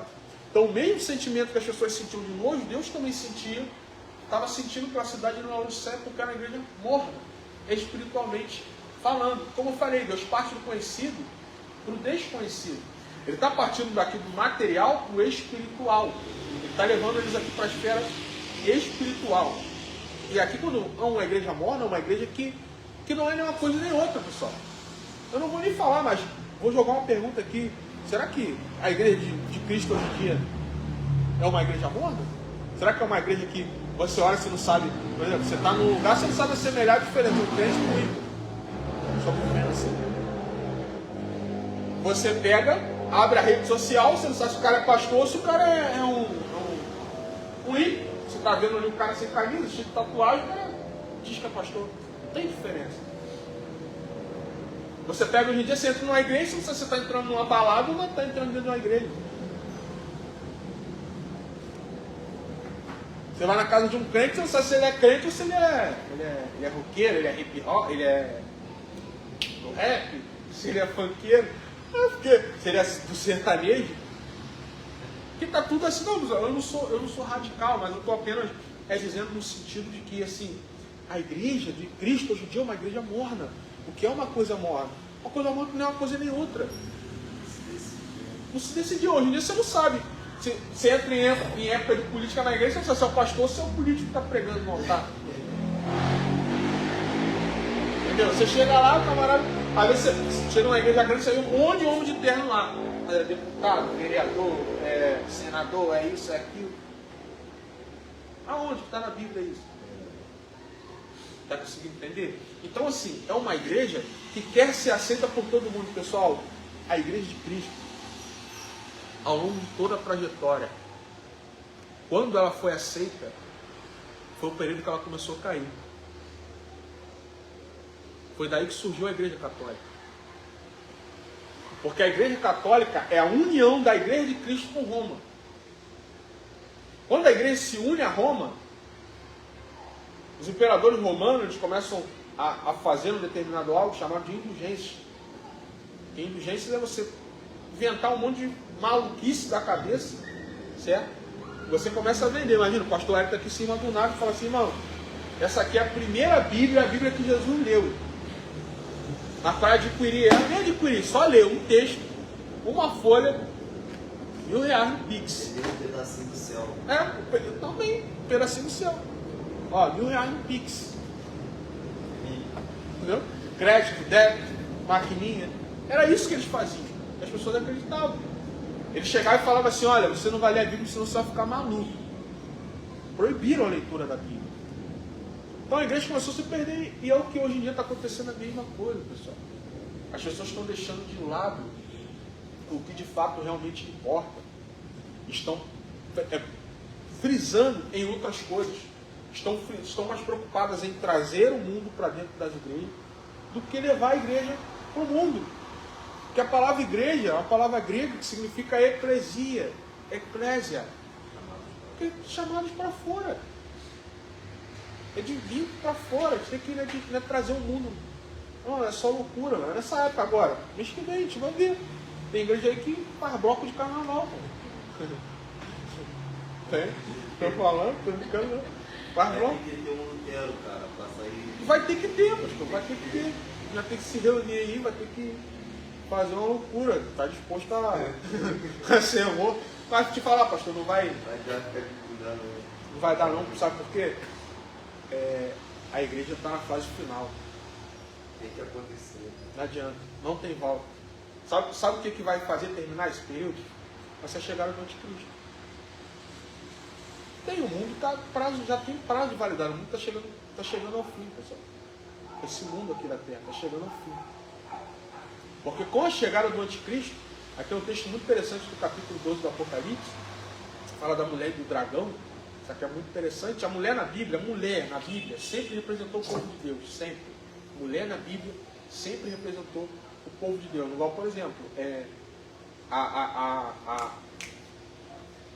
a Bíblia começa com um casamento, Adão e Eva, certo? A união ali da espécie. A Bíblia termina com o casamento de Cristo com a igreja, certo? Então, assim, no capítulo 12 do Apocalipse fala sobre uma mulher que estava grávida e gerou um menino. Essa mulher, o povo de Deus, gerou um menino. Que menino? O Salvador, Jesus. O povo de Deus gerou Jesus. Aí tinha um dragão. E esse dragão, ele, com fúria do menino que havia de nascer, ele tenta pegar o menino, mas o menino é arrebatado para o céu. Ele veio, cumpriu todo o seu período pré-estabelecido por Deus aqui na terra, e é levado para o céu. Está lá no céu. Mas a mulher está aqui na terra. Porque a mulher representa o povo de Deus. O que a mulher faz? A mulher foge para o deserto. O dragão vai atrás da mulher. Agora vamos contextualizar. A mulher representa o povo de Deus. O menino representa o Salvador. Certo? O dragão... Aqui tem muita gente que tira várias interpretações disso daqui. Mas para mim a interpretação mais coerente que tem é que o dragão representava o governo de Roma. Certo? O governo de Roma. Perseguição, porque João, embora ele escreveu o Apocalipse, é um livro também em sua esfera futura, mas o livro do Apocalipse ele foi escrito para que as pessoas da época entendessem. Então, sobre perseguição, não tinha nenhum outro império a não ser o Império de Roma que estava perseguindo a igreja. Vocês terem noção, César Nero, ele ateou fogo na cidade de Roma e colocou a culpa nos cristãos. César Nero, ele matava diversos cristãos num anfiteatro, que era um estádio que nós conhecemos hoje em dia. Anfi, são duas palavras, anfi, a mesma palavra de anfíbio. Anfi quer dizer de todos os lados. O que é um anfíbio? O sapo é um anfíbio. Anfíbio são animais que vivem em duas regiões. Ou seja, o sapo ele nasce na água, mas depois ele vive na terra. Certo? Anfi. E teatro, que é lugar da visão. Ou seja, é um estádio. O que ele fazia lá nesse Coliseu? Ele jogava lá diversas pessoas, dentre eles crianças, mulheres, homens, grandes, pequenos, soltavam diversos leões, gladiadores e matavam todos eles a troco de nada, só por se divertir. E quando ele ateou fogo na cidade de Roma, o que ele fez? Ele colocou a culpa nos cristãos, prendeu os cristãos. Depois de haver prendido os cristãos, ele colocou vários cristãos em cima de várias madeiras e ateou fogo, fez como os cristãos para iluminar a cidade de Roma. Então essa perseguição era ferrenha. Então as pessoas entendiam que o dragão, o anticristo, viria com uma coisa relacionada a Roma, naquela época. Então vamos entender aqui. Aí no Apocalipse a Bíblia fala que eram 7 chifres, certo? A qual o próximo sétimo ele iria se levantar. Então a mulher, ela vai até o deserto. O dragão vai atrás dela. Roma está indo atrás da igreja de Cristo, certo? Deserto. Ela fica lá por um período de um tempo, metade de um tempo. Um tempo, 2 tempos, metade de um tempo. São 3 anos e meio, certo? Serão 7 anos de 3 anos e meio de falsa paz, 3 anos e meio de grande tribulação. Aí ela está lá. Quando ela está lá, o dragão se une a ela. Aí depois a imagem congela, não aparece mais nada. Aí depois vê, eu falo isso aqui é profundo. Some. Está aqui no capítulo 12. Aqui, ó. Capítulo 12.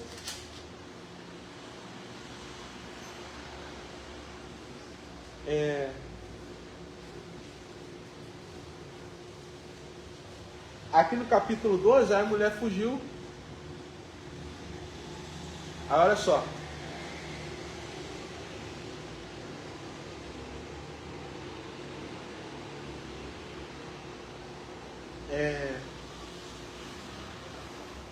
Espera aí, vamos aqui.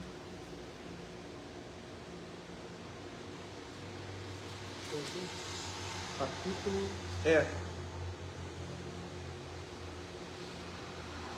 Capítulo 16. Não, aqui não.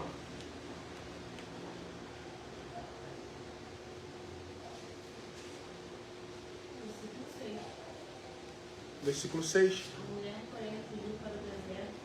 Não, sim, não, mas é aqui que congela, ó. Aí congelou, não, mas não é aqui não, ó. Beleza, aí congelou aqui capítulo 12, versículo 6, a mulher fugiu, certo?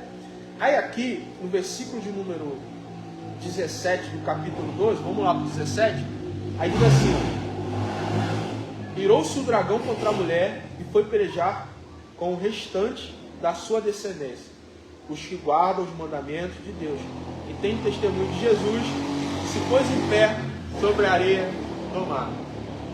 Peraí, vocês não pegaram, isso aqui tem uma chave. Olha só, vou ler mais uma vez.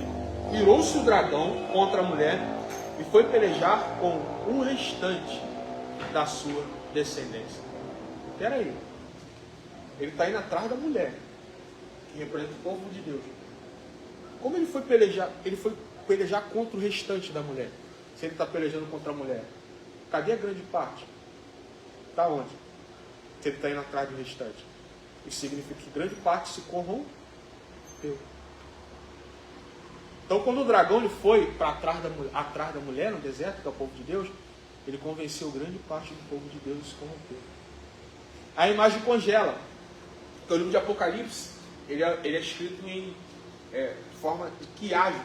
O que é quiasmo? Quiasmo é uma forma de figura de linguagem, igual, por exemplo, o pleonasmo, a hipérbole, tá bom?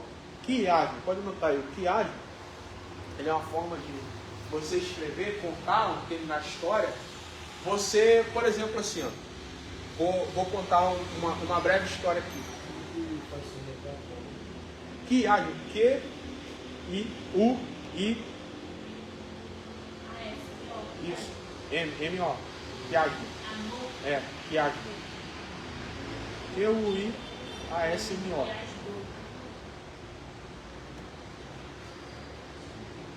Então, aí escuta, o Apocalipse ele é escrito em... Pegou? Quiasmo, eu vou falar já. Quiasmo é a mesma coisa, é como se você escrevesse... como se você fosse falar, começar a falar de uma coisa, mas você não termina. Não dá conclusão, exatamente. Se eu comecei falando, eu dou uma pausa, tipo um suspense, aí depois eu vou e torno a falar novamente, tá bom? É porque o significado aqui é correto, eu não vou ter aqui para dar para vocês, mas é isso, tá bom? Quiasmo é isso, é a forma de você começar a falar determinada coisa e não terminar. É a mesma coisa um filme que tem aqueles flashbacks, igual, por exemplo, a gente está lá no filme, lá no futuro, aí o filme já começa no fim. Você já viu esses filmes assim? O filme começa no fim, aí depois, aí do nada lá aparece lá a voz do filme lá falando assim, olha, isso daqui foi o fim, agora vamos ver como isso tudo aconteceu. Aí isso, exatamente. Você vai no fim, depois volta, vai e volta. É essa jogada. Que arma é isso? É ir, volta aí, pode botar, vai e volta. Oi? Do quem? Do Rei Leão. Então, é isso. É meio que no começo, meio e fim, né? É tipo assim, meio bagunçado. Isso, é suspense. Isso deixa a história mais interessante. Porque você vai querer saber o que aconteceu. Isso aqui está aqui de propósito. Isso aqui está de propósito. A mesma coisa um livro. Poxa, era uma vez um homem e uma mulher. Eles... Exatamente. Você vai despertar. Não, peraí. Pô, mas eles se amavam e a família tentou... Pô, como é que vai terminar? Eles casaram ou não casaram? Tiveram filho ou não tiveram? A importância é essa. Então, some. Cadê o... Se ele vai atrás do restante da mulher, cadê a grande parte? Está onde? Aí congela. Agora a gente vai aqui para o capítulo de número 17. Abre aí no capítulo 17. Apocalipse.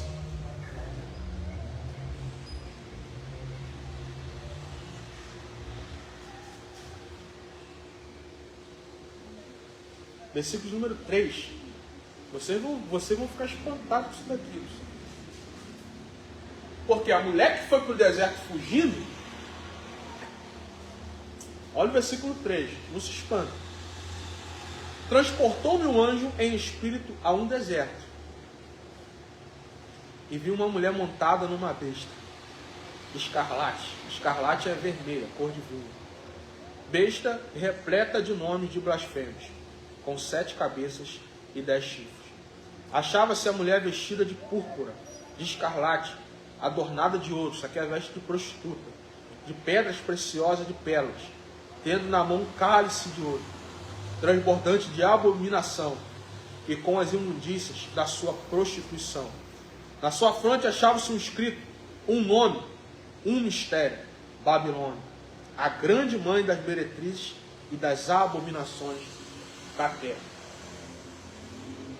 Congelou lá. Aqui no capítulo 17, olha só, o cenário que terminou o dragão foi atrás da mulher no deserto. Depois, quando ele saiu do deserto, ele foi atrás do que sobrou da mulher. A mulher que foi fugida pelo dragão para o deserto, quando saiu do deserto, ela voltou de casa com o dragão.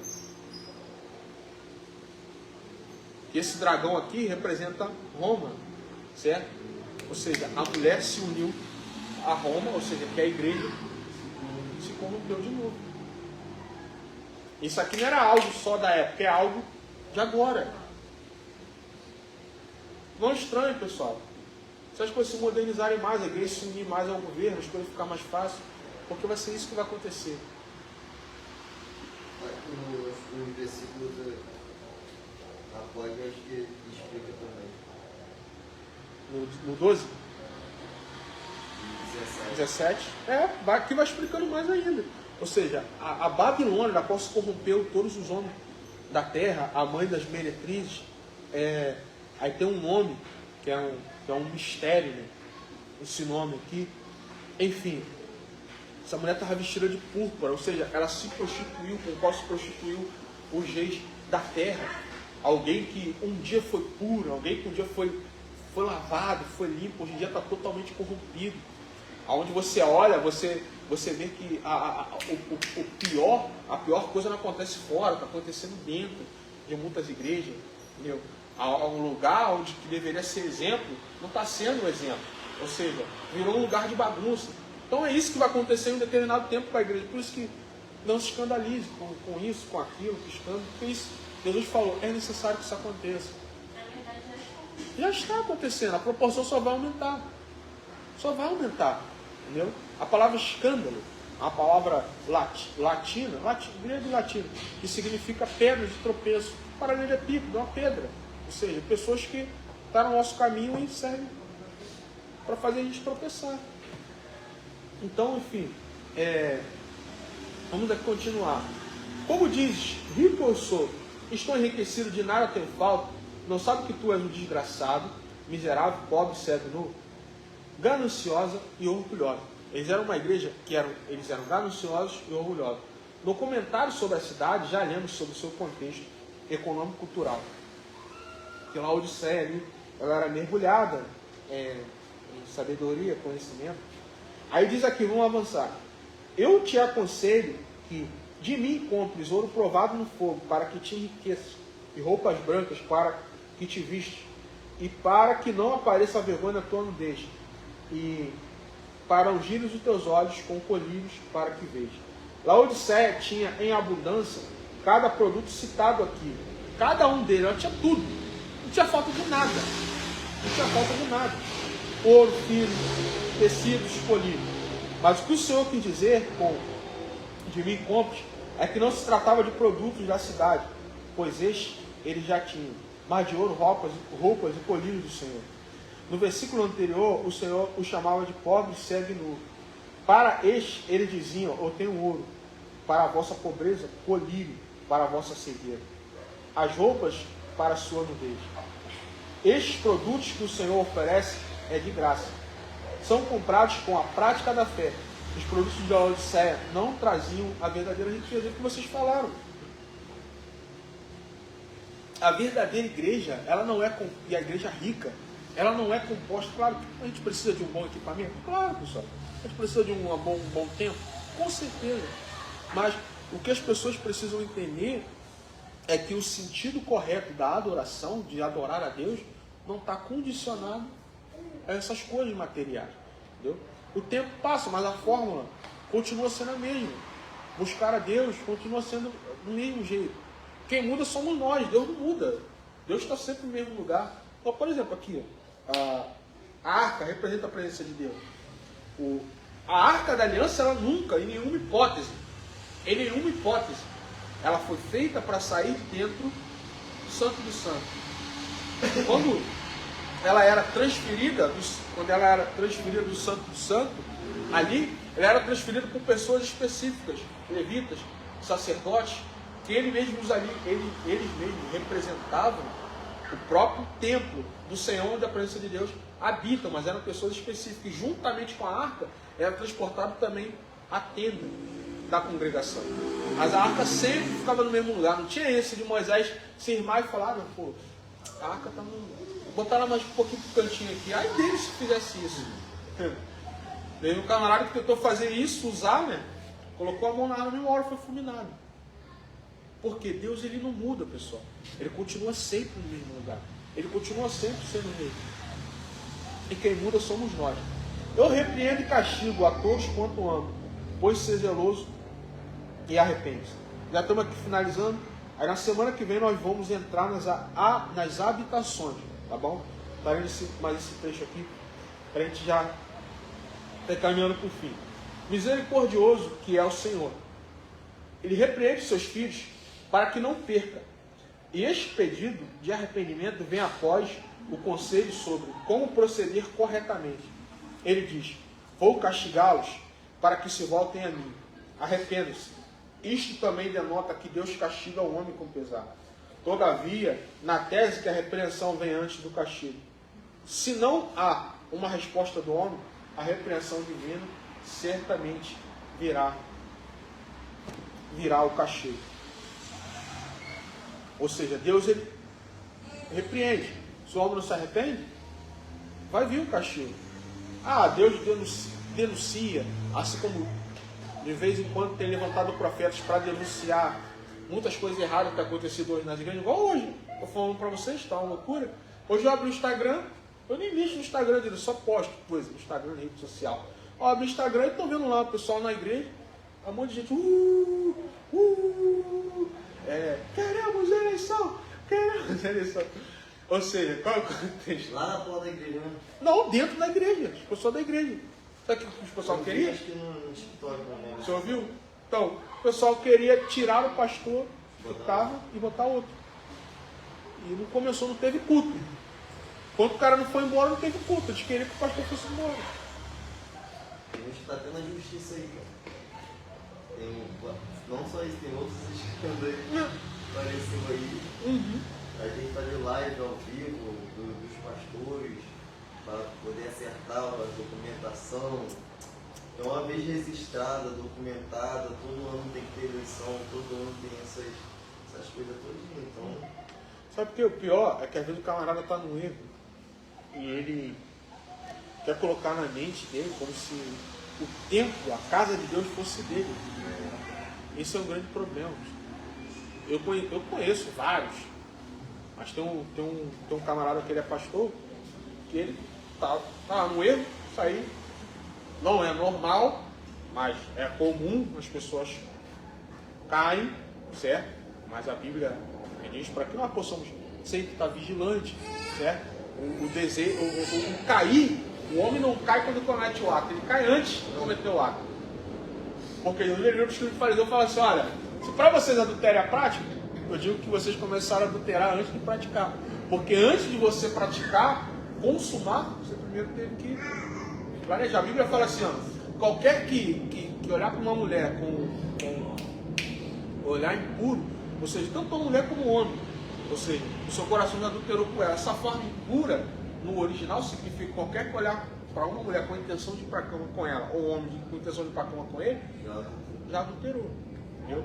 Aí eu conheço um camarada que ele caiu aí ele tinha uma igreja e tal, foi construída com dízimo da igreja, oferta da igreja. O que ele fez? Ao invés de ele chegar, um pastor, um amigo dele, então, fechar por um tempo e depois abrir e doar, não, com dinheiro da igreja. E, inclusive esse rapaz que é pastor era da igreja dele. Ele alugou a igreja para esse pastor. Um valor absurdo. E todo mês o pastor ali que estava com ele, que dizimava, paga o dinheiro para ele de uma coisa que não é dele. eu conheço também. Você entendeu? Não é dele. Então, assim, é algo que Deus avisa. Esse camarada. E foi formado por ele. E foi informado por ele. Exatamente. Então, assim, é coisa que não tem sentido. Se a gente for olhar para a lógica humana, não tem cabimento. Não tem cabimento. Mas, infelizmente, acontece. Esta frase, para mim, é triste. Aqui, ó. Eis que estou à porta e bato. Se alguém ouvir a minha voz, abrir a porta, eu entrarei em sua casa, cearei com ele e ele comigo. Esta frase, para mim, é triste. Cristo é mal visto. Mas ele está sempre pronto a ser aceito novamente. O pecador que se arrepende tem livre acesso a Cristo, que sempre rejeitou.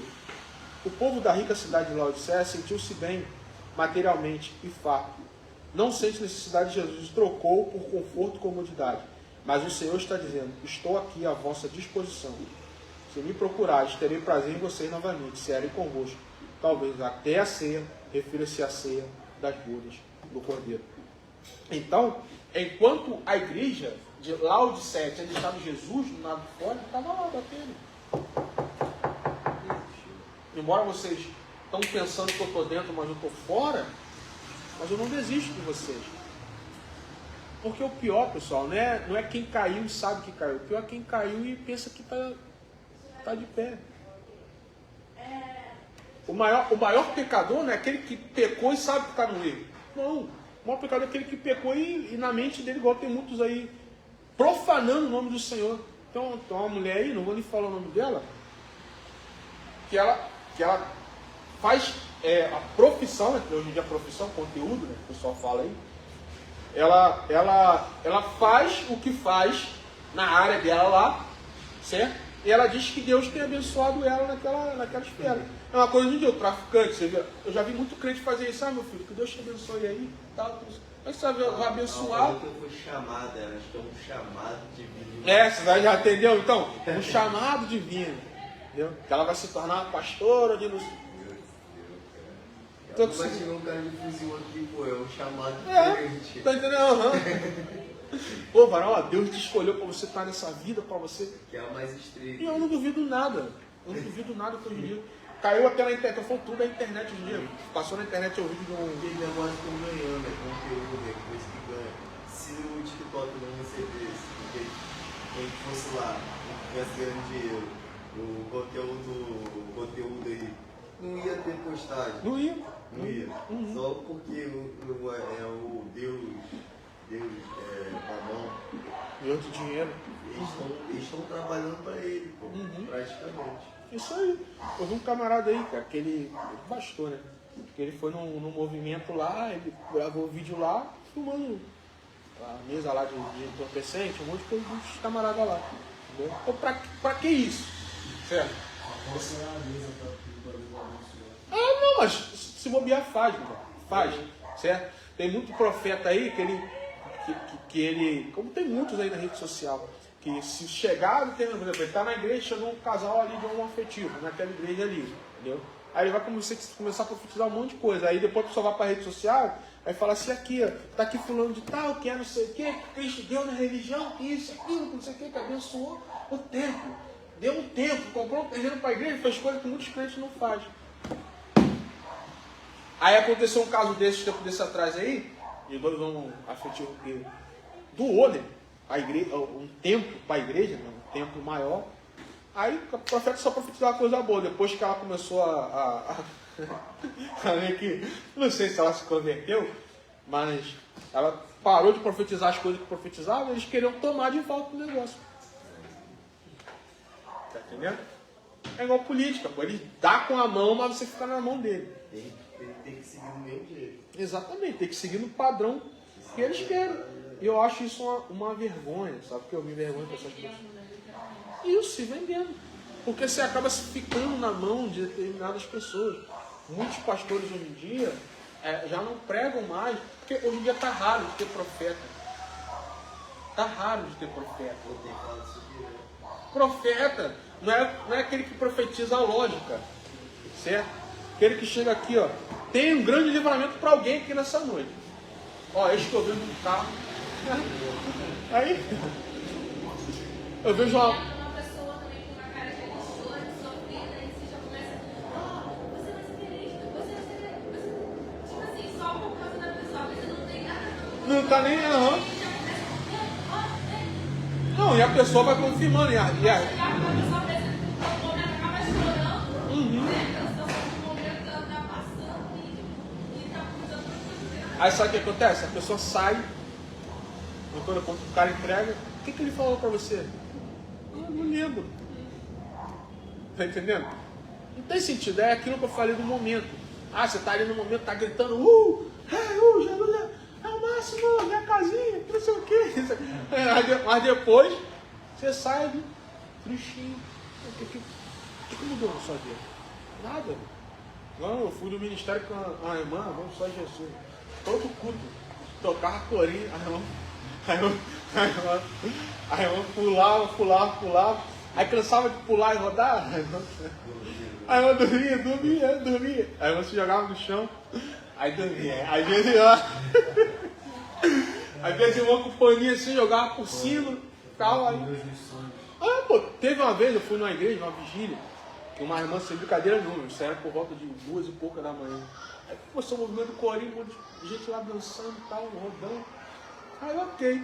Aí 2 irmãs caíram lá, o irmão botou o paninho lá.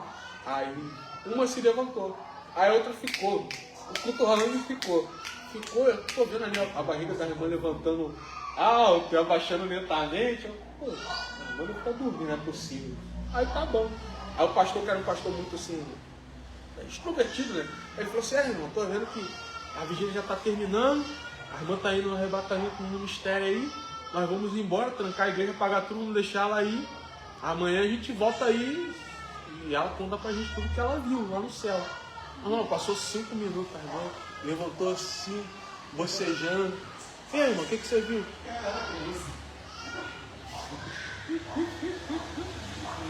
Não viu nada. Não viu? Eu já fui, o pastor Diego e mais a Bettina ali do consulado. Tava um jovem lá, o negócio dele ficar rodando, deram com a cara, virou com a cara lá, pilastra lá, meu corpo abriu. Que isso, cara? Foi de madrugada lá pro centro do Lima. Rapaz, tinha uma época, não sei se vocês pegaram, cara. O pessoal do tal do quebra tudo Deus. Quebra tudo Deus. Pô, tem uma galera que sai quebrando, tem brincadeira nenhuma, sai quebrando cadeira, jogando tudo pro alto. Aí isso que eu não entendi, no mistério, eu sei que pô, tem caso e caso. Tem gente ali que, por exemplo, está profetizando, ministrando uma unção para alguém, a pessoa vai reagir de uma forma. Mas tem casos que não, a pessoa começa do nada a movimentar. Aí, lá na igreja que eu já congreguei, o pessoal ficava assim. A pessoa ficava cercando. Aí ficava cercando a pessoa. Se é Deus que está ali, não precisa, Deus não vai deixar aquela pessoa cair, se machucar. Certo? Eu falo que fica no assim, porque tem gente que vai fazer esse negócio, vai prejudicar a igreja. Exatamente. Bater de cabeça na ponta aí. Meu irmão, te falar que eu acho que eu fui no monte, cara. Rapaz, eu estava na campanha no monte, cara. A gente orando lá, todo mundo reunido, né? Junto lá, né? Aí tinha uma irmã lá que ela, um pouquinho coisa, né? Aí ok, ela começou a rodar, meu irmão. A galera começou a rodar junto com outro varão lá. Aí os dois lá, eu gostava do mistério e foi rodando. Aí eu fiquei olhando aquilo, né? O pastor ficou meio assim. Aí a gente ia botar um pastor e falou, deixa. Sem brincadeira nenhuma. Eles caíram, tinha tipo uma espécie de morrinho pequeno. Não era tão grande, foi ali no Monte da Cova da Onça.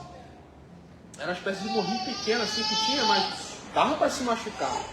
Sem brincadeira nenhuma. Eles foram. Não tem. Quando você brinca, aquela brincadeira assim, de segurar um na mão do outro. Pega a criança e gira assim, a criança, então foi tipo assim. Aí eles foram rodando assim pro lado do meu irmão. Resumindo, eles caíram ali embaixo, rolando. A gente já botava um piso. Não, deixa, o pastor deixa. Aí a mãe levantou. Isso é alguma coisa? Não, o quê? Aconteceu o quê? Assim, o quê? Não, e não se machucaram. Então assim, não sei, é um mistério. É um mistério. Se o senhor achou e se conteve ali, mas assim, caiu, literalmente caiu. Nossa, é a coisa que a gente...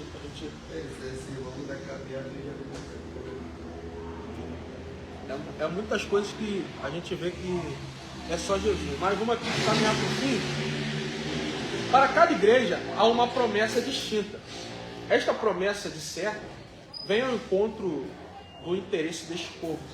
Para a Laodiceia, o Senhor promete que o vencedor, aquele que guarda seus preceitos, sentar-se-á no trono.